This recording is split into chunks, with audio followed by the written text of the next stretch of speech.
گۆرانی بێژی بەناوبانگی جامایکایی باب مارلی دەڵێت جوانترین شت لەبارەی مۆسیقاوە ئەوەیە کاتێک لێت دەدات ئازارت نادات.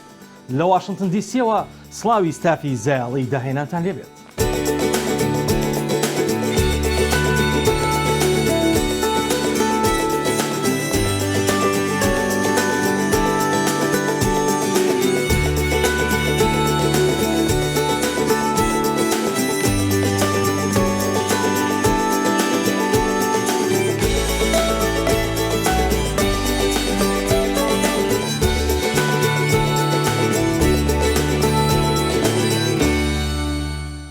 ئانیا کچە میوزیکژەن و هونەرمەندێکی ئۆکرانیە و خەڵکی لڤیڤە. ئەو لەو ماوەی پێشوودا لە ئەکادیمیای موزیکی نیشتمانی لڤیڤ بوو.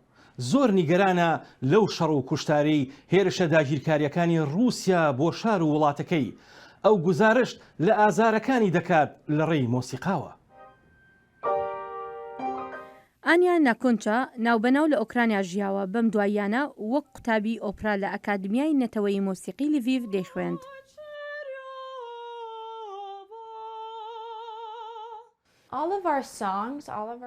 لە هەموو گۆرانیەکانماندا و لە هەموو گۆرانی ئۆکرانیەکانماندا هەموو کات پەیوەندیەکی قوڵم هەبووە لەگەڵ هەموو وشەکانی هەڵبەستەکەدا. بەڵام ئێستا هەموو ئازارەکانی باو و باپیرانمانە، مانای زۆر لەوە زیاتری هەیە. ئەو کچە تەمەن 21 ساڵانە بۆ پشووی زستانە لە ناوچەیەکی قەراقشاری ملواکی بوو لە ماڵەکەی خۆی کاتێک شەڕەکە هەڵگیرسا. هێشتا بەردەوامە لە وەرگرتنی کۆرسەکەی بە ڕێگای ئۆنلاین، بەڵام زۆربەی کاتەکەی بە هۆشیارکردنەوەی کۆمەڵگە و زانیاریدان بە خەڵکی لەسەر ئۆکرانیا بەسەر دەبات. هەندێک جار تۆ ترست هەیە، هەندێک جاریژەوە ڕوونادات کە دەیخوازیت. زۆربەی کات تۆ دەبێت خۆت کۆ بکەیتەوە. ئێمە لەوێنین، ئێمە هەزاران کیلۆمەتر دوین و هەز دەکەین بۆمباران بەردەوامە. ئەو دەڵێت هەز دەکەم لەم هەموو ترسەدا جوانی بۆ خەڵکی دروست دەکەم کە بەلای خەڵکەوە قایلکەرە. دەژڵێت ئەوان پەیامەکە خێراتر بڵاو دەکەنەوە. جا ئێمە زۆر کۆنسێرتی سوودبەخشمان کردووە، زۆر نمایشمان کردووە، زۆرمان وتووە لەسەر دەنگ هەڵبڕین. من تەنانەت نازانم زۆر ئازار بەخشە و ناتوانێت گزارشتی لێ بکەیت. مەبەستمەوەیە زۆر تووڕم.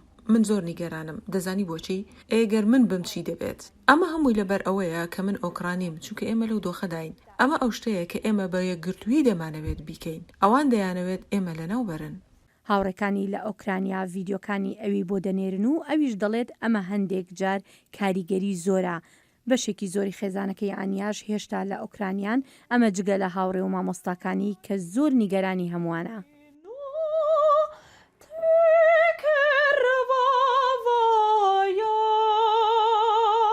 لە دایکبووی شاری سلێمانیە و لە ساڵانی نەوەدەکانەوە کۆش دەکات بەرەو تاراوگە و لە وڵاتی نەمسا دەگیرسێتەوە. خۆی سەرقاڵ دەکات بە خوێندن و کاری وەرجێڕانەوە لە زمانی ئەڵمانی و عەرەبیەوە. هەنگاو بە هەنگاو پێش دەکەوێت. ئەو بە خەونێکی گەورەوە دەژیا تا بتوانێت شاکارە ئەدەبیەکانی نووسەرانی کورد وەربگێڕێتە سەر زمانی ئەڵمانی. خەونەکەی هاتە دی و 4 ڕۆمانی نووسەر و ڕۆمانوسی کورد بەختیار عەلی وەرجێڕایە سەر زمانی ئەڵمانی و پێشوازیەکی گەورەی لێکرا لە ئەوروپا. لەم دوایانەشدا ڕۆمانێکی شێرزاد حەسەنی وەرجێڕاوەتە سەر زمانی ئەڵمانی. بەم زوانە بڵاو دەبێتەوە. ئێستاش ڕاوێش سەلیم میوانی زایاڵەیە. ئەم کاتت باش ڕاوێش سەلیم بەخێربەی بۆ زایاڵی داهێنانی دەنگی ئەمریکا. زۆر سپاس کاگاسە. زۆر سپاس.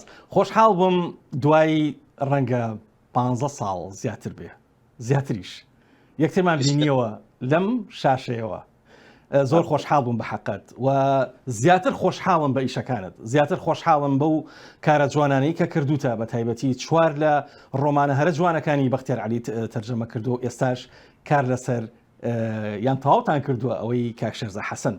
ئەمەوێت لەوە دەست پێ بکەین چەند سەختە وەرجێڕانی ڕۆمانەکانی بەختیار عەلی؟ لە ڕاستیە من نامەوێت ناوی سەختی لێ بنێم. سەخت نییە بە پێچەوانەوە، بەڵکو زۆر چێشبەخشە. بەڵێ تەحەدایەکی گەورەیە، بەڵام بۆ ئێمە زۆر چێشبەخشە. لە ڕاستیە وەرگێڕانی ئیشەکانی کاک بەختیار بۆ من ئەگەر بە خێرای ئاماژەی پێ بم، فێربوونی زمانێکی زمانێکی تر کە تا ئێستا ئاشنا نەبووی پێی و لەو پێشنەت بیستووە و تێکەڵاویت نەبووە بە عەمەلی ئەو کولتورەیە.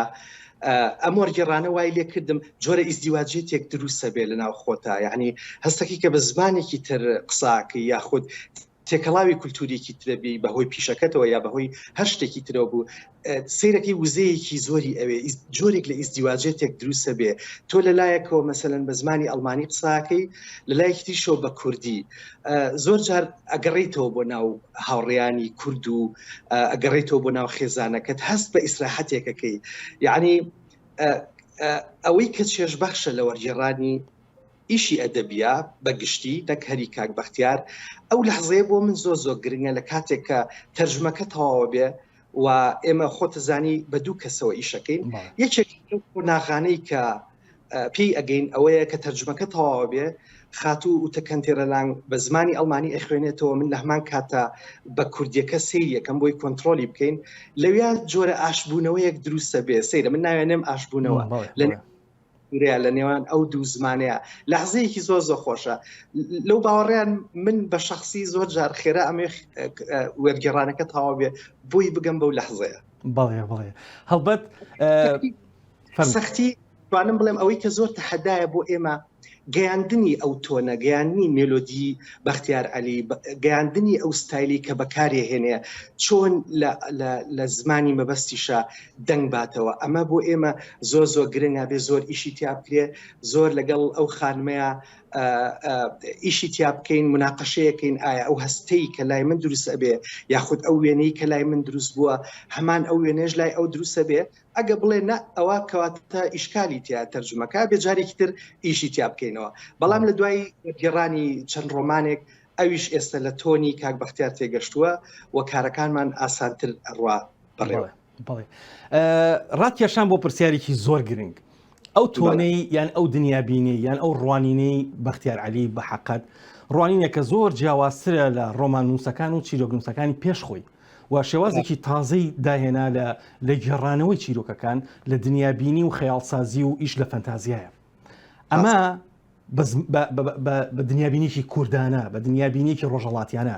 ئەم گۆڕینەی دنیابینیە بۆ دنیابینیەک کە ئەڵمانی لی تێبگا، ئایا خوێنەری ئەڵمانی چۆنە بەلایەوە؟ ئەبینم لە وێنەکانەکە بۆ میاد، لە ڤیدۆکانەکە بۆ میاد، یان زۆرێک لە برادران کە ئینێرن یان شتەکانی کاک بەختیار کە ئەبینم کە خەڵکێکی زۆر ئامادەی کاتی واژۆکردنی کتێبەکانە بن، ڕۆمانەکانە بن. ئایا خوێنەری ئەڵمانی گەیشتۆتە ئەوەی کە ئەو چێژەی لێ ببینێ وەک خوێنەرێکی کورد؟ ئەکید من لە شوێنی کەژ وتومە جاری وایە کە تێکستەکانی کاک بەختیار خوێنمەوە خێرا تێکستی ئەڵمانیەکەم لە بەرچاوە. ئەمە مانای ئەوە نییە کە من زمانی ئەڵمانیم باشە، بەڵکو زۆر جار هەست دەکەم کە ئەم نووسەرە بە زمانی کوردی نانووسێ بەڵکو بە زمانێکی جیهانی، کە ئەمە ئاسانکاری ئەکا بۆ وەرگێڕ تایبەتی. و تۆنی کاک بەختیار تۆنێکی زۆر جیاوازە، تۆنێکی زۆر مرۆییە، تۆنێکە کە واز نییە، قەت ئەو هەستت پێ نادا کە ئەو شتەکان لە تۆ باشتر ئەزانێ و هەستیش ناکەی ئەمە ئەوێ پەیامێ بە زۆر بگەێنێ یا بوێ بگا بە شتێک، بەڵکو خەمی خۆیەتی و هەڵێ ڕێژێ، بەڵام بە سەلیقەیەکی زۆر جوان. توانم بڵێم ئەم ڕەهەندانە وای لە من کردووە کە یەکەم جار دەستمان بر بۆ کاری ئەو بە باشمان زانیمان کە دەنگانەوەیکی باشی ئەبێ و زۆر تەکید نەبووین دەنگانەوەکان چۆن ئەبێ، بەڵام ئەتوانم بڵێم دەنگانەوەکان لە سەروی چاوەڕوانی منەوە بوو. بەڵێ هەڵبەت ئوتەخان و پێکەوە کاگراوێش چۆن ئەم هەماهەنگیە، چۆن ئەم هارمۆنیتە دروست بوو بۆ ئەوەی کە پێکەوە کاری ئەدەبی وەربگەڕنە سەر زمانی ئەڵمانیە؟ ئەو خانمە من هەر لە ساڵی 1990ەوە ئەیناسم، زۆر بایەخەدا بە کولتورەکاری تر، خۆی ماستەری هەیە لە مۆسیقا و لە ساڵی ناوەڕاستی نەوەتەکانە گەشتێکی کردووە بە کوردستانی باکوورە بۆی نزیک بێتەوە لە مۆسیقایی وابزان موسیقی بۆ تڕۆحەکە لەسەر ئەوە بنووسێ. زۆر سپاس کاگراوێشسەریم بۆ ئەو کاتی پێت بەخشین بۆ بەرنامەی زایڵی داهێنانی دەنگی ئەمریکا هەربژین.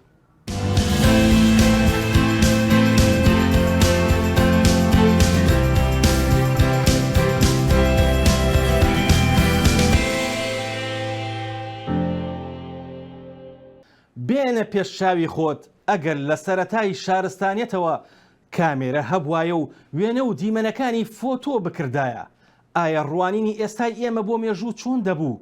ئەم هەفتەیەش لە جیهانەوە گوڵزاریشی وێنەکانمان بۆ ئامادەکردوون.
دەزڕەنجینی بەشێکی دانەبڕا و گرنگی شارستانیەت و فەرهەنگی گەلانی جیهانە، بەشێکی گرنگیشە لە مێژوو.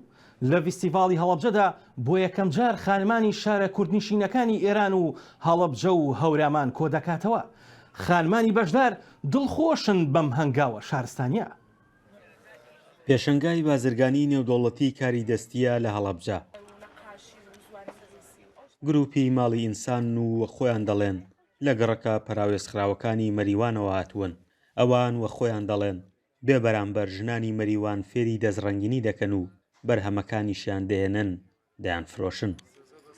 ئێمە وەکو ماڵی ئینسان ماوەی چەند ساڵێکە لە گەڕەکە پەراوێزخراوەکان شاری مەریوان دەستمان بە کار و چالاکی کردووە و ئەو کار و چالاکیانەی ئێمە یەک لەوانە دانانی کتێبخانە بۆ لەو گەڕەکانە و هەروەها بە خۆڕایی فێرکاری مناڵانی ئەو گەڕەکە بووە و هەموو کارەکانی ئێمە خۆبەخشانە لەوێ ئەکرێت و بەشێکی کارەکان ئێمە توانمەندسازی ژنانی سەرپەرستی خانواریە، ئەو ژنانەی وا بژێوی ژیانی خۆیان لە دەست خۆیانە و لە بنەماڵەهایەکن کە لە بواری ماڵیەوە کەم دەسن. بە دارەکەی بەستگی هەست. خانمانی سنا بەخستنە ڕووی دەزڕەنگینی خۆیان لە پێشەنگا بازرگانیە نێودەوڵەتیەکەدا توانیان سەرنجی زۆرترین ئەو کەسانە ڕابکێشن کە سەردانی پێشەنگاکەیان کرد بە ڕێژەی زیاتر لە 150 بەرهەمەکانیان ساغ بکەنەوە. ئەم فستیواڵە بۆ ئێمە خانمگەل لە ڕووی فەرهەنگی شتێکە زۆر باشە کە فەرهەنگەکان یەکترین بناسن، هەم فەرهەنگی ئێران هەم فەرهەنگی ئەمدی و لە نظر اقتصادیشۆ بۆ ئێمە کە فرە خاسە ئەگە مردم بێت کارەکان یان چاویان پێکەفێ بیسەنن. ئەم کارەکە ئەبێن ئەمە کار مؤڕقە بعد مؤڕق یانە تیکەگەلێک چێوە کە ئێمە بۆ ڕشی ئەین لە کنار یەکۆ دای ئەرین ئەیچەستمین ئەم شکڵە دەرتێ ئەم نەخشە دەرتێ. خانمانی ئیلام و هەمەدان و ئازربایجان بەکاری دەستی و دەزڕەنگینی خۆیان لە پێشەنگاکەدا بە ڕێژەیەکی فراوان بەشداریان کرد و گۆڕینەوەی توانە هونەری و فەرهەنگیەکانیان بە گرنگ باس کرد. ئێمە لە وڵاتی ئیلامەوە هاتیمە، هایم لە خزمەتی مردمی هەڵەبجە. ئێمە کارمان چارمە تەبیعیە. ئێمەوەنەوە ئیلام کارگاه دو زندگی داریم، دختری دوست دسته، بعد 45 کس با ما کار که هر فستیوالی بدون شک تأثیری مثبت داره و نوع کار رشد هنر. بە ئامانجی ساختکردنەوەی بەرهەمی ئەو پیشەوەرانەی کە کاری دەستی دەکەن ساڵانە لە هەڵەبجە ژمارەیەکی فراوان پیشەوەری کارە دەستیەکان کۆ دەبنەوە و پێشەنگای گەورە دەکرێتەوە. کوردستان و نیشتیمانی ئێمە هەمیشە مەڵبەند و مەزرای زمان و کللتور و کۆکردنەوەی هەموو کللتورە جیاوازەکانی بووە بێگومان بوونی فستیڤال و پێشانگای لەم شێوەیە کە ئەمە یەکەمی فستیڤال و پێشانگای نێودەوڵەتیە لە کوردستان و بەتایبەت لە هەڵەبجە بێگومان ئەمە جێگەی خۆشحاڵێکی زۆرە بۆ کوردستان و بۆ هەڵەبجە بەتایبەتتر. بەپێی ئامارەکانی ژووری بازرگانی و پیشەسازی هەڵەبجە 12,000 گەشتیار لە ماوەی 3 ڕۆژدا سەردانی پێشەنگاکەیان کردووە. هاوکات گواستنەوەی کەلتوری و فەرهەنگی لە بواری دەستڕەنگینیدا خاڵێکی گرنگ و دیار بووە کە پیشەوەرەکان جەختیان لێکردووەتەوە. فەرحان هەورامانی، دەنگی ئەمریکا، هەڵەبجە. خەڵاتی تۆنی لە ئەمریکا خەڵاتێکی هونەریە و لەم وەرزەدا 34 بەرهەمی نوێی بەرهەمی شانۆیی گەڕانۆتەوە بۆ نمایشەکان. دوای نزیکەی 2 ساڵ لە خامۆشی هۆڵەکانی شانۆ، بەڵام ڕنگدانەوەی کوژرانی جۆرج فلۆید لە ساڵی 2020دا بوو بە ئیلهام بەخش و شەپۆلێکی شانۆگەری شانۆ نووسانی ڕەشپێستی هێناوەتە ناو هۆڵەکانەوە. پشتی بەداوی هاتنەکە نەڕەحەت یا دەمساڵە شانۆیان برادوەی دەماک و دهن ڕەوشێن هەستیاردا دەرباز دەبێت خەباتێ دەکرد و سەروەخت بەرنامەیان خوا ئامادە بکرد دەدەما کۆڤیدێدا. ji bo amadekariyên berbijêriya xelatê Tony gunha li berdestin. Xwediyê xelata Tony Adrian Warren û bireveyê 3 caran xelatî Joshua Henry hatiye hilbijartin. Da ku namzedên 26 lîstikvanan li ser kenala YouTube'a Tony destnîşan bikin. Piştî 2 salan daxistinê ji ber pandemiyê bi 34 berhemên nû yên taybet û mezin vedigere şanoyê. Her wesa derfeteke ji bo lîstikên navdar yên reşpêst ku bandor li ser Broadway kirîne ya aloziyên nijadî. Piştî kuştina George Floyd li sala 2020. Şanoyên herê bihêz ku wê bo derketinê bêne helbijartin gelek ciyawazin, jiya David Mamet û Paula Vogel. Hindek jî yên klasîk yên serdema zêrînin Mina Funny Girl û The Music Man û yên nû wekî Thoughts of the Colored Man û Pass Over. û her wesa kompaniya Stephen Sondheims ku regezê xwe guhertiye ji bo ahenggerana Michael Jackson pîroz dike. Yek ji mûzîkên nû yên demsalê ku lîstikên xweş ya A Strange Loop bû ku Michael Jackson yarî dikir, şanoyek xweş awaz li ser zelamekî reşpêst û regezguhêz e. Ev e karekî wêrek e ku wê namzedên Tony bixe hevrekiyê. ku rastgoyî û xweşbûna wê nemayiş dike.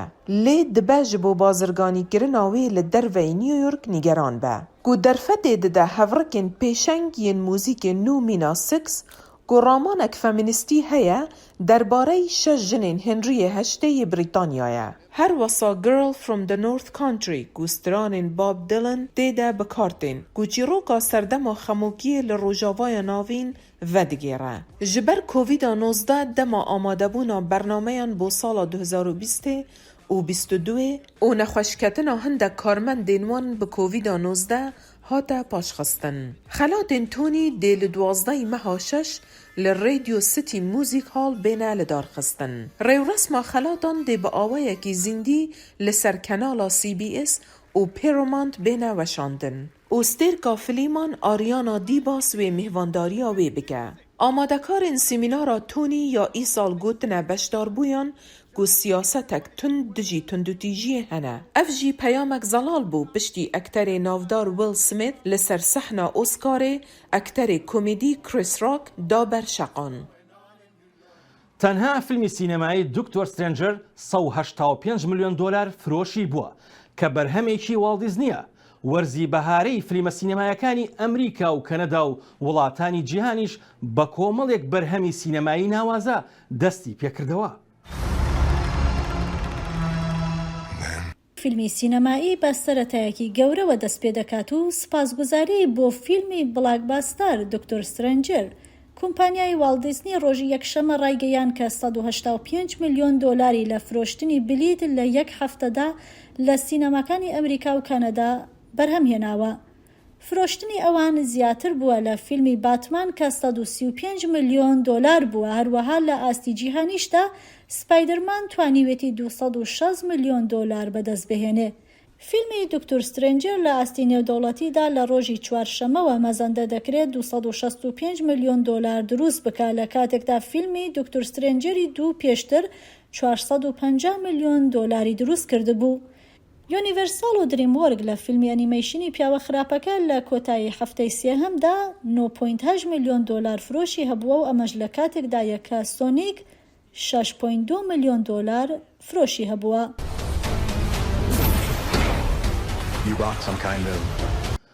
لە ساڵی 1970ەوە ئەم پاڵەوانێتیە لە هەوارگە دڵفرێنەکەی هاوای ساز دەکرێت، بەڵام ئەوە بۆ ماوەی 2 ساڵە لە ویلایەتی یوتا ساز دەکرێت.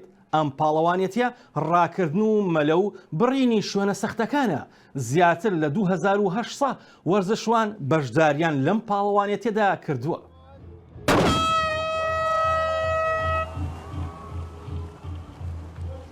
یاریزانی ئۆلۆمپی نەرویجی کریستیان بلۆمنفێلد بە بردنەوەی مەدالیای زێڕ نازناوی پاڵەوانتی جیهانی ئایرۆنمانی زیاد کردە سەر تۆماری ژیانی ورزشی خۆی. دانیێلا ڕیڤی سویسری دووبارە خۆی سلماندەوە بە بردنەوەی پێنجەمین نازناوی پاڵەوانەتی جیهانی ئایرۆنمان. دوای 2 ساڵ ڕاگررتنی ئەم پێشبڕکێیە ئەم ساڵ لە شاری سنت جۆرج لە ویلایەتی یوتا ساز کرا. یەکەم شوێنی میوانداریکردنی بۆنەکەیە لە دەروی ویلایەتی هاوای لە سەرەتای دامەزراندنیەوە تاوەکو ساڵی 1970ەوە تاکو ئێستا. زیاتر لە 2800 وەرزشکار بەشدار بوون لەو پێشبڕکێیەدا کە گۆڕەپانی تایبەتن و جێی سەرنجی بینەرانن. لە پێشبڕکەی پیاواندا بلومنفیلد هێڵی کۆتایی پێش لیۆنێل ستاندەرزی کەنەدی و نیوزلندی برایدن کۆری تێپەڕاند. لە پێشبڕکەی ژناندا ڕیف بە 9 چرکە پێش کات ماتیسیوت بەریتانی کەوت کە لە کاتێکدا ئان هۆنگی ئەڵمانی سێمی پێشبڕکەیەکە بوو. هەڵبەستوانی ئەمریکایی ئێدگار پێسێل هاربۆرگ دەڵێت وشەکان وا لێ دەکەن بیر لە بیرۆکەیەک بکەیتەوە. مۆسیقا ئەو هەستت دەداتێ کە هەستی پێ بکەیت. گۆرانیش واد لێ دەکات هەست بەو بیرۆکەیە بکەیت. میوزیکژنێکی ڕووسی کە دانیشتووی ئەمریکایە لە ڕێی چەلۆکەیەوە هاوخەمی خۆی بۆ قوربانیانی ئۆکرانیا دەردەبڕێ و دەیەوێت لە ڕێی ژەنینی ئەو ئاوازانەوە کۆمەک کۆبکاتەوە بۆ مناڵانی ئۆکرانیا. دەماکۆ بە زەحمەت بوو پەیوێن گونجای هەڵبژێریت داگوشاری رووسیا لە ئوکراینیا شروع بکات ئاوازدانەر چێلوژەن ئیان ماکسن بە موزیکێ دەربرینێژ هەستن خۆ دەکات. ئاوازدانەرێ بەرنیاس یەکوش بنەماڵەکە رووسیا دەست بە پێشکەشکردنا زنجیرەیەکە کۆنسێرتان سەرانسەری ئەمریکا کرد داکو دراوی بوو زاروکên ئوکراینی کۆم بکات. جیهان ji hev ket cîhana min û cîhana li dora min bi rastî jî ez ne çar mam ku perçeyan yek bi yek kom bikim. ماکسن دیار کرد ئەو نەشیا بێخەم بمینیت هەروەکو تشتێک ڕینەدای. Dema mijar tê ser mûzîkvanan piranî ditirsin ku temaşevanên xwe ji dest bidin. Min roja yekê biryara xwe da û min hemû cemawarên xwe yên Rûsî û şansê xwe yê pêşkêşkirina li Rûsyayê ji dest da. Lê ez bo çirkeyekê jî di dil nebûm.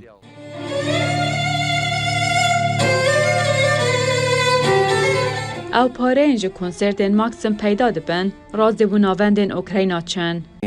Armanca me ew ku em alîkariya wan zarokan bikin yên ku şer ziyan gihande wan. Em ji bo nexweşxaneya zarokan akmadêt û nexweşxaneyên din jî pereyan kom dikin. Karê me komkirina draviye ji bo pêtiviyên pizîşkî û her tiştekî bo zarokên ku ji hêrişa Rûsyayê li Ukrayna ziyan dîtine. Herwisa ew pareyê ji firotina tabloyên hunermendên Rûsî û Ukraynî jî peyda dibin, ew jî dê bo Ukrayna hene henartin. Min divêt ez harîkariya zarokan bikim ku ji aliyê derûnî ve saxlem mezin bibin. Tiştê herî girîng ew e ku ew wê vî demê êş û tirsinak bi awayekî herî kêm travmatîk derbas bikin. Ez dixwazim ew mezin bibin û bibînin, mirovên baş û pêşeroja me ava bikin. Maksen gelek hezir di paşa rojê dat ket. Ew bawer diket ku berpirsiyaretiya tiştên ku ev re rî didin dikefte stûyê her kesekî. Ez hest bi berpirsiyariyekê dikim û çi ji destê min tê dikim da ku wê ziyana ku bi welatê minê resen ketî sevik bikim. Welatê minê dayîkê çi ji destê min tê dikim. Ez nahêlim kes min bi îxanetê tawanbar bike yan jî bêje ku ne welat parêzim.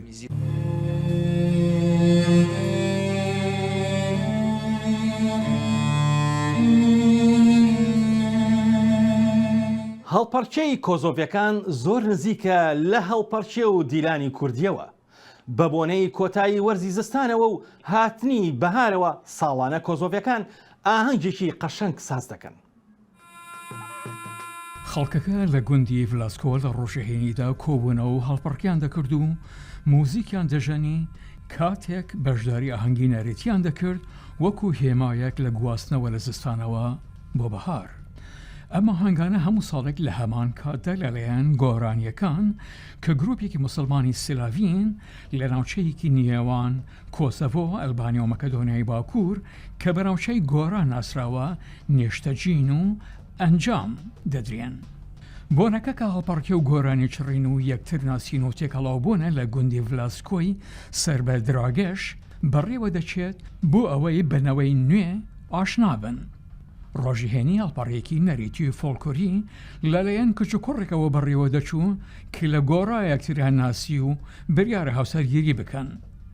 دەمیر کە لە فەرەنسا دەژی و مەدینە لە بەلگراد ئەوان هاتوون بۆ ئەوەی ڕێز لە دابوونەریتی خۆیان نیشان بدەن.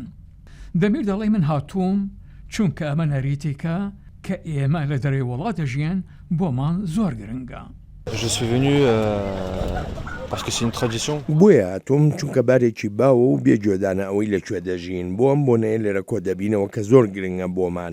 ئەم بۆنەیە تایبەتە بە نەریتی خۆمان و ڕێزگرتنیشمانە و پەروەردەیی لە باوان و داپیرە و باپیرانمانەوە بۆمان ماوەتەوە. لەگەڵ دەستگیرانەکەمدا هاتوین تا بە هەموو کەسێک بڵین ئێمە پێکەوەین و بۆ یەکیشین. مەدیناش دەڵێ منیش هاتووم چونکە من لەگەڵ دەستگیرانەکەمم و بە هەمووان بڵێن کە ئێمە پێکەوەین. ئەمە نیشانەی کۆمەڵگاکەمان و نەریتی ئێمەیە و وەک گۆرانی نوێنەرایەتیمان دەکات. لە کاتێکدا خەڵکەکە خەریکی یاری و گۆرانی چڕینن کەسانێک کە ساڵەهایەک لەم دیدارانەدا بەشداری دەکەن خۆشحاڵن بەوەی ئەم نەریتە و بەردەوامە. من زۆر خۆشحاڵم کە ئەم نەریتە هێشتا بەردەوام و گەورەتر دەبێت. لە ساڵی 1974ەوە ئەمەم لەبیرە ئەوە بوو یەکەم جار هاتم و لێرە بووم و هاوسەرم لێرە ناسی لەو کاتەوە هەمیشە دێم. ئەمە واتایەکی زۆری هەیە چونکە ئێمە دەتوانین لە یەک شوێندا خزم و خێزانەکانمان ببینین.